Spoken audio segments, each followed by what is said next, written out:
Marcus dijo con voz suave. Se quedará con nosotros esta noche. Las palabras le resultaron extrañas, ajenas. ¿Cuándo fue la última vez que tuvieron un invitado? ¿Cuándo fue la última vez que alguien los necesitó? Sophie asintió con la naturalidad de la infancia, dirigiéndose ya al refrigerador. Parece hambrienta, papá. ¿Debería traer la mermelada buena? La mermelada buena era mermelada de fresa que Sara había hecho el verano antes de morir. El último frasco que quedaba en el refrigerador como un monumento que Marcus no se atrevía a abrir. Pero Sophie ya lo buscaba con la determinación de una niña de 8 años.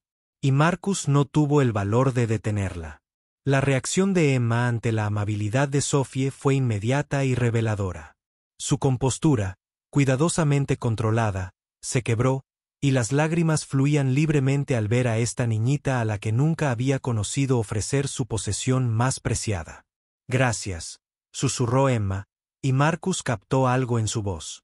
Tal vez un acento o simplemente la pronunciación cuidadosa de alguien a quien le habían enseñado a hablar correctamente.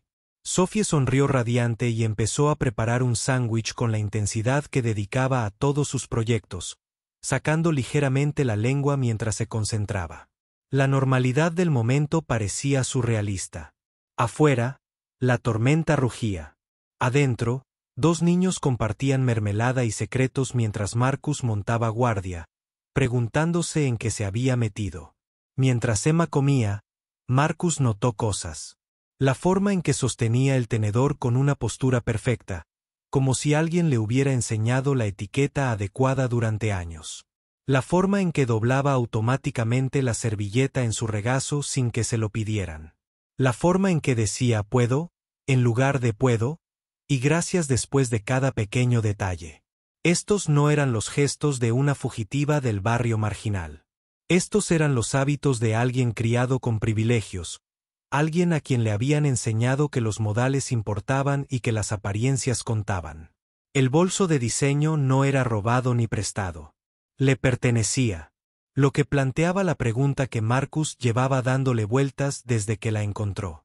¿Qué hacía una niña rica en su garaje a las 2 de la mañana? La respuesta tendría que esperar. A Emma le pesaban los párpados. El cansancio finalmente superaba a la adrenalina.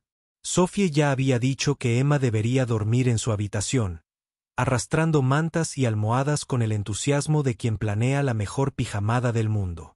Marcus no tenía energías para discutir, y sinceramente, no estaba seguro de querer que Emma durmiera sola. Algo en su miedo parecía demasiado real, demasiado específico. De lo que fuera que estuviera huyendo, podría estar aún ahí fuera, en medio de la tormenta. Mientras arropaba a las 2 niñas en la cama individual de Sophie, escuchando sus conversaciones susurradas sobre colores favoritos y mascotas soñadas, Marcus no podía quitarse de la cabeza la sensación de que esa noche lo cambiaría todo. Simplemente no sabía cómo. La mañana siguiente trajo sol y preguntas. Emma se despertó temprano. Marcus lo descubrió antes que Sophie, quien podía dormir durante un terremoto si se le daba la oportunidad. La encontró en la cocina a las 6:30, completamente inmóvil junto a la ventana, como si tuviera miedo de tocar nada. Había doblado la manta de Sophie con precisión militar y había apilado los platos de la noche anterior junto al fregadero. Cuando Marcus apareció, ella se estremeció levemente y luego se enderezó en una postura que le recordó a soldados en posición de firmes. «Buenos días, señor», dijo, y la formalidad en su voz le dolió el corazón a Marcus. ¿De qué clase de hogar venía esta chica, donde los niños llamaban señor a los adultos antes del desayuno? Solo Marcus, dijo, acercándose a la cafetera. No tienes que ser tan formal aquí.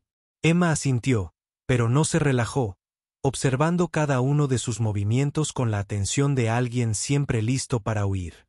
Marcus había visto esa mirada antes en los animales del refugio donde Sophie hacía voluntariado los fines de semana. Los que habían resultado heridos aprendían a observarlo todo, a no confiar en nada. Se preguntó qué le había hecho daño a esta chica, que la había hecho correr hacia una tormenta. Mientras preparaba huevos revueltos y untaba tostadas con mantequilla, Marcus sintió los ojos de Emma catalogando sus movimientos, memorizando la distribución de su cocina, trazando rutas de escape. Al darse cuenta, le temblaron ligeramente las manos mientras servía el desayuno. Sophie entró en la cocina como un amanecer humano, charlando sobre sueños y planes para el día. Su presencia lo transformó. Emma al instante. Su postura rígida se suavizó. Sonrisas genuinas reemplazaron la cortesía cautelosa. Y por breves instantes pareció lo que era: una niña. Desayunaron juntas. Sophie entretenía a Emma con historias sobre la escuela, sus amigos y la clase de arte donde estaba aprendiendo a dibujar caballos. Emma escuchaba con la intensidad de alguien hambriento de una conversación normal, haciendo preguntas que demostraban que no sabía nada sobre la escuela pública, las amistades suburbanas o la simple libertad de caminar sola hasta la tienda de la esquina. Después del desayuno, mientras Sophie se preparaba para la escuela, Marcus abordó el tema que todos habían estado evitando. Emma, necesito saber si alguien te está buscando. Si estás en peligro. Ella lo estaba ayudando a cargar el lavavajillas, moviéndose con la eficiencia de alguien entrenado en tareas domésticas, y su pregunta la dejó paralizada. No puedo volver atrás, dijo en voz tan baja que casi no la oyó. Por favor, no me hagas volver. La desesperación en su voz era cruda, desprevenida, y Marcus sintió que algo protector se agitaba en su pecho. Esto no era una rebelión adolescente ni una simple pelea familiar. Era miedo real. ¿Pero miedo a qué? El teléfono sonó antes de que pudiera preguntar. Marcus respondió sin pensar, con la atención aún fija en el rostro pálido de Emma. La voz al otro lado era nítida, profesional y aterradora en su cortesía. Señor Thompson, soy la detective Sarah Chen del Departamento de Policía de Millbrook. Entendemos que podría tener información sobre una niña desaparecida. La sangre de Marcus se heló. Emma se había quedado completamente inmóvil a su lado, con el rostro blanco como el papel. ¿Cómo la habían encontrado tan rápido? ¿Cómo supieron siquiera que debían llamarlo? Mientras el detective seguía hablando, Marcus se dio cuenta con creciente horror de que estaba a punto de perder a esa chica antes siquiera de entender que necesitaba de él.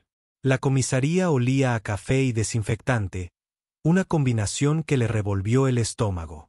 Emma estaba sentada a su lado en una silla de plástico duro, con su bolso de diseño aferrado al regazo como una armadura. No había hablado desde que salieron de su casa, y Marcus empezaba a comprender que el silencio era el principal mecanismo de defensa de esa chica. El detective Chen era amable pero minucioso, y hacía preguntas que parecían más un interrogatorio que una revisión de bienestar. ¿Dónde había encontrado Marcus a Emma? ¿A qué hora había dicho algo sobre su familia?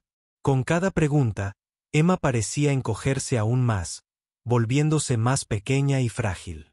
La puerta se abrió y Marcus supo al instante que su breve encuentro había terminado.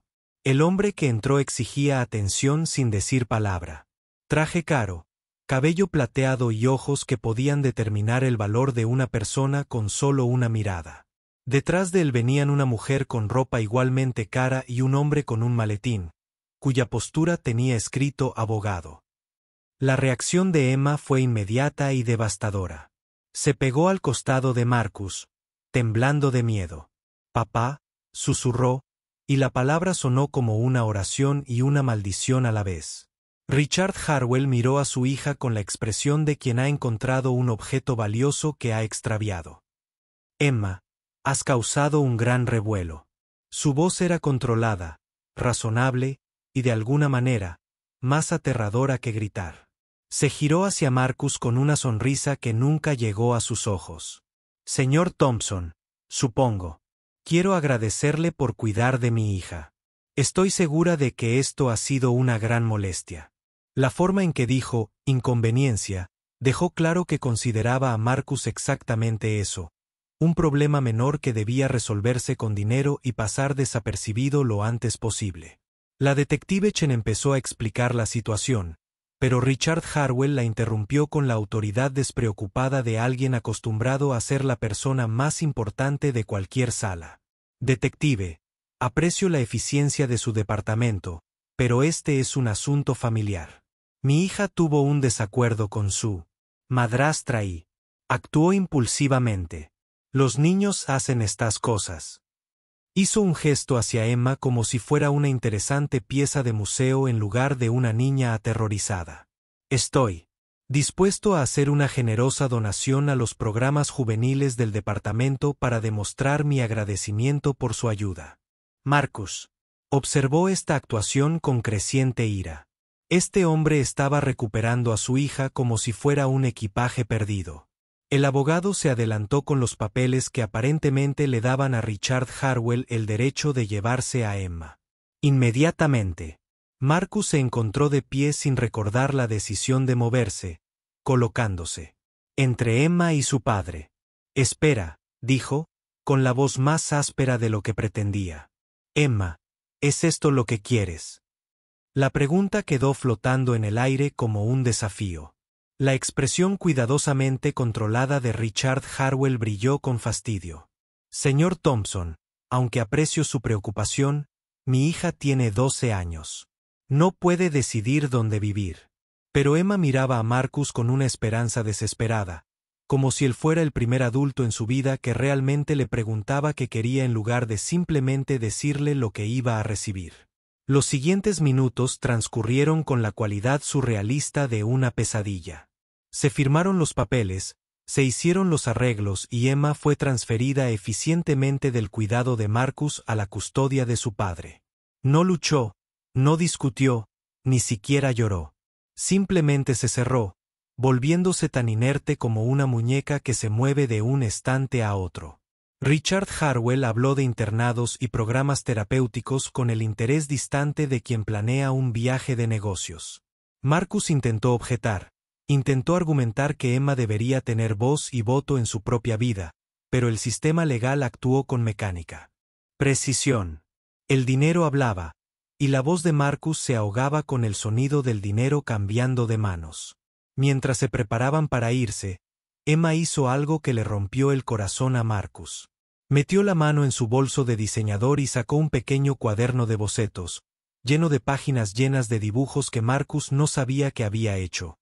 Fotos de Sophie durmiendo, de la mesa de la cocina, de la vista desde la ventana del dormitorio de Sophie. Arrancó una página, un dibujo de las manos de Marcus sosteniendo una taza de café, y se la puso en la palma.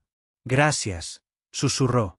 Y entonces se fue, caminando junto a su padre con la obediencia mecánica de quien ha aprendido que resistirse solo empeora las cosas.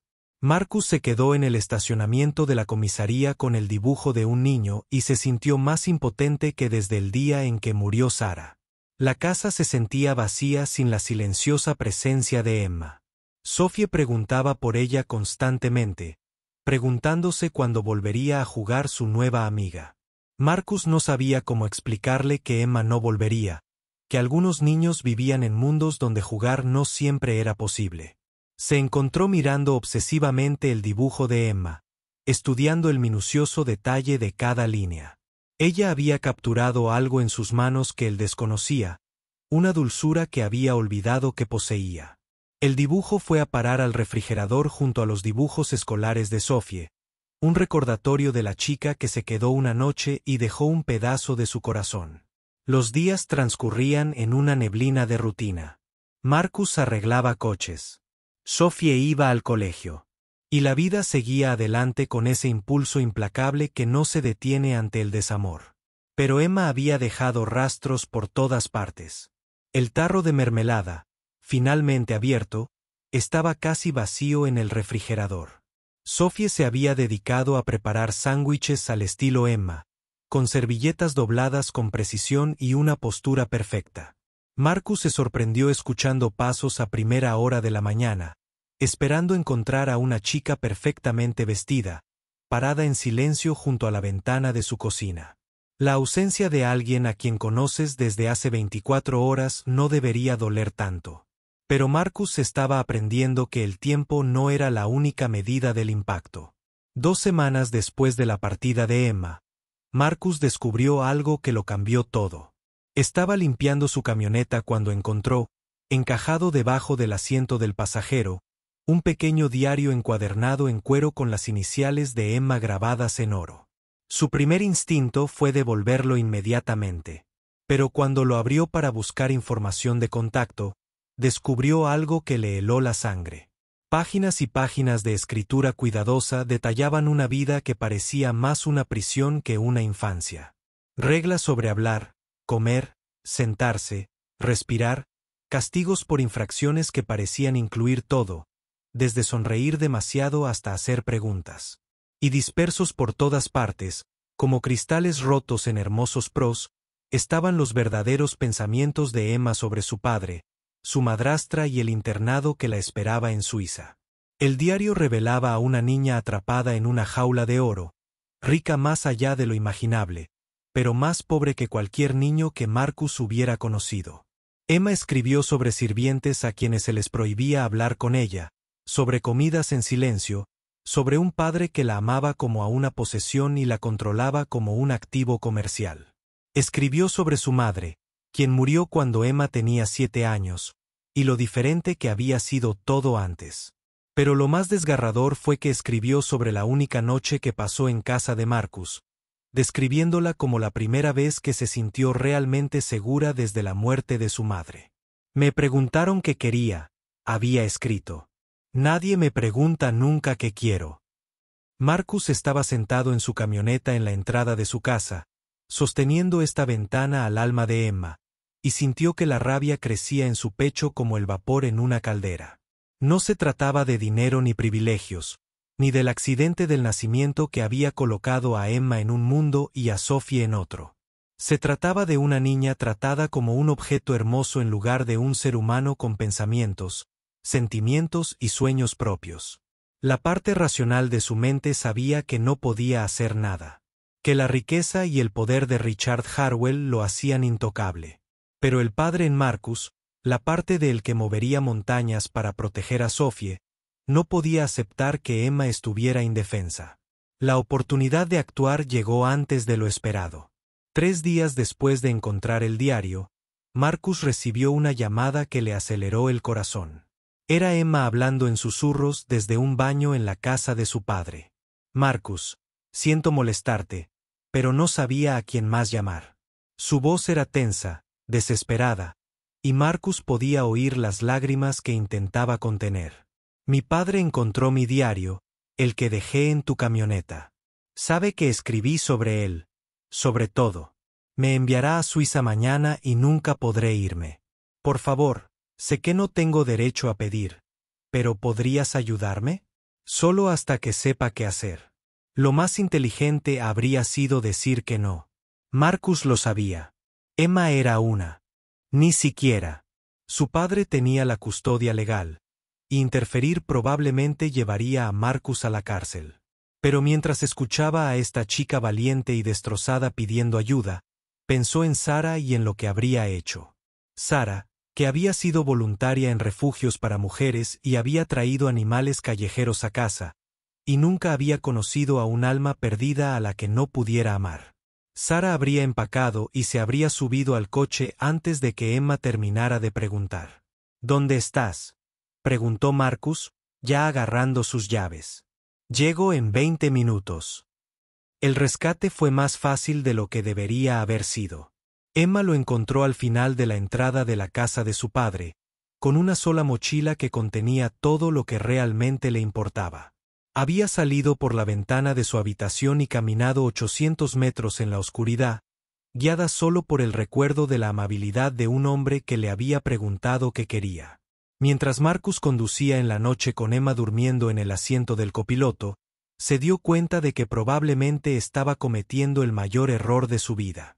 Pero al mirar a esta chica que había sido lo suficientemente valiente como para correr hacia el amor en lugar de huir del miedo, no podía arrepentirse. El refugio que Marcus tenía en mente era la cabaña de su hermana en las montañas, a 3 horas de distancia y completamente aislada. Jenny Thompson Walls vivía como una ermitaña por elección propia, dirigiendo una pequeña granja orgánica y evitando el contacto humano siempre que era posible. Le debía a Marcus más favores de los que ninguno de los dos podía contar, desde la vez que la cubrió cuando huyó de su padre alcohólico. Si alguien entendía la necesidad de proteger a un hijo de un padre tóxico, esa era Jenny. La cabaña no tenía internet, ni señal de celular, y el dinero de Richard Harwell no podía llegarles. Era perfecta. Emma florecía en el aire de la montaña como una flor que finalmente recibe la luz del sol. Lejos del control opresivo de su padre, emergió su verdadera personalidad. Curiosa, divertida, sorprendentemente talentosa en cosas prácticas como la cocina y la jardinería. Ayudó a Jenny con las tareas del campo, aprendió a ordeñar cabras y a recoger huevos, y rió más en su primera semana en la cabaña que en meses de una existencia cuidadosamente controlada. Marcus la visitaba cada fin de semana, trayendo a Sophie, quien disfrutaba de tener una hermana mayor a la que admirar. Por primera vez desde la muerte de Sarah, Marcus sintió que volvían a ser una familia completa. Pero la perfección no podía durar. Richard Harwell contaba con recursos que la mayoría de la gente ni siquiera imaginaba, y había contratado a investigadores privados especializados en encontrar a personas que no querían ser encontradas. La llamada llegó un martes por la mañana. La voz de Jenny, tensa por el miedo, describía los sedanes negros que habían aparecido al final de su camino de montaña. «Todavía no han llegado a la casa», susurró. «Pero Emma está asustada, Marcus. Muy asustada. ¿Qué hacemos?» Marcus sintió que las paredes se cerraban a su alrededor. Habían tenido 3 semanas de tiempo prestado. 3 semanas para dejar que Emma fuera una niña normal. Ahora la realidad llamaba a su puerta con papeles legales y todo el peso del sistema a sus espaldas. El enfrentamiento ocurrió en el jardín delantero de Jenny, con Emma de pie detrás de Marcus como si fuera un escudo que pudiera protegerla del mundo. Richard Harwell salió del sedán delantero con la misma furia contenida que Marcus recordaba de la comisaría. Pero ahora había algo más en sus ojos.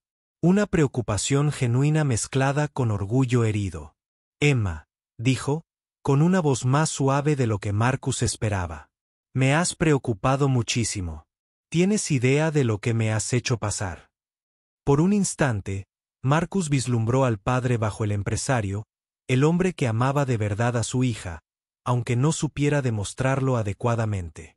Pero la respuesta de Emma destrozó cualquier esperanza de una simple reconciliación. «No puedo ir contigo, papá», dijo con voz firme, a pesar de las lágrimas que corrían por sus mejillas. «Te amo, pero ya no puedo vivir en esa casa. No puedo fingir ser la hija perfecta que quieres, cuando lo único que quiero es ser yo misma». Las palabras flotaban entre ellos como un puente que podría unirlos o quemarlos por completo. Richard Harwell miró a su hija como si la viera con claridad por primera vez. Y Marcus vio cómo la comprensión amanecía en los ojos del hombre mayor. Su hija no se rebelaba contra su amor. Luchaba por su derecho a existir como algo más que una simple extensión de sus expectativas. Lo que sucedió después sorprendió a todos. Sobre todo al propio Richard Harwell. En lugar de exigir el regreso inmediato de Emma, en lugar de que arrestaran a Marcus por secuestro, se sentó en los escalones del porche de Jenny y se tapó la cabeza con las manos. «He estado haciendo todo esto mal, ¿verdad?», dijo, y su voz se quebró como el hielo rompiéndose en primavera. «Tu madre. Siempre decía que amaba demasiado, que controlaba demasiado. Pensaba que si tan solo pudiera mantenerte a salvo, mantenerte perfecta, nada malo te pasaría jamás. Pero yo he sido lo malo que te ha pasado, ¿no?». La confesión flotaba en el aire de la montaña como una oración, cruda y desesperada, y completamente inesperada. La conversación que siguió duró horas y lo cambió todo. Richard Harwell les habló de la madre de Emma, de cómo su muerte lo había destrozado tanto que había pasado 5 años intentando evitar más pérdidas controlando todo lo que le rodeaba. Emma le contó a su padre sobre la soledad, el miedo y la desesperada necesidad de ser amada por quien era en lugar de por quien podría llegar a ser. Marcus y Jenny aportaron contexto, perspectiva y, ocasionalmente, café mientras padre e hija superaban años de incomunicación y dolor. No fue una sanación perfecta. Eso lleva tiempo, pero fue un comienzo. La solución a la que llegaron fue inédita e imperfecta, y absolutamente adecuada para su complicada situación. Emma pasaría el año escolar con Marcus y Sophie, asistiendo a la escuela pública y viviendo la infancia normal que nunca tuvo. Los veranos y las vacaciones los pasaría con su padre, quien prometió trabajar con terapeutas para comprender cómo podía existir el amor sin control. Richard Harwell apoyaría económicamente a ambos hogares, no como pago, sino como familia que cuida de la familia. No fue una adopción legal ni un acuerdo de custodia que ningún tribunal reconocería, sino una promesa entre personas que habían aprendido que el amor se manifiesta de muchas maneras. 6 meses después, Marcus estaba en su patio trasero, observando a Emma y Sophie construir un fuerte con sábanas viejas y determinación. El sol del atardecer iluminaba los reflejos dorados del cabello de ambas niñas, mientras discutían con buen humor sobre principios arquitectónicos y la ubicación óptima de los protectores de peluches. Richard Harwell se sentó junto a Marcus en los escalones del porche. Ya no era el imponente empresario, sino simplemente un padre que aprendía a confiar en que el amor podía sobrevivir sin control. «Está feliz», dijo, con asombro en su voz, como si hubiera descubierto algo milagroso. Había olvidado cómo sonaba su verdadera risa. El acuerdo no era perfecto. Hubo conversaciones difíciles, complicaciones legales y momentos en los que la naturaleza poco convencional de su estructura familiar creó problemas. Pero también había panqueques los martes por la mañana, ayuda con las tareas y cuentos para dormir leídos a 2 niñas que habían encontrado la una en la otra a las hermanas que nunca supieron que necesitaban. Marcus había tenido una hija que lo retaba a ser mejor. Richard había aprendido que dejar ir a veces era el mayor acto de amor, y Emma había descubierto que las familias podían construirse tanto por decisión propia como por biología. La última página del nuevo diario de Emma, el que ahora mantenía a la vista en lugar de esconderlo bajo el colchón, contenía un dibujo de 4 personas de pie en una cocina. 2 figuras altas y 2 más bajas, todas con tazas de café o jugos en la mano, sonriendo. Al final, con la letra cuidadosa de Emma, había escrito: «Así es como se ve un hogar». Marcus lo encontró una mañana cuando Emma lo dejó abierto sobre la encimera, y llevó esas palabras consigo durante todo el día como una bendición. A veces, los cambios más profundos comienzan con los actos de bondad más sencillos. Abrir la puerta a un desconocido, preguntar qué quiere alguien en lugar de decirle lo que necesita, creyendo que el amor siempre vale la pena. Mientras observaba a sus hijas, porque eso era lo que eran ahora, ambas, Marcus comprendió que la noche en que Emma apareció en su garaje no había sido un final ni un principio, sino una continuación. La vida tenía una forma de unir a las personas que se necesitaban, incluso cuando no sabían que se estaban mirando. La tormenta que había llevado a Emma a su puerta había sido feroz y aterradora. Pero también había derribado las barreras entre ellos y revelado la verdad de que la familia no siempre se trata de sangre, sino siempre de amor. Al final, eso era lo único que importaba. La decisión de quedarse, de luchar, de construir algo hermoso a partir de los pedazos que la vida les había dado.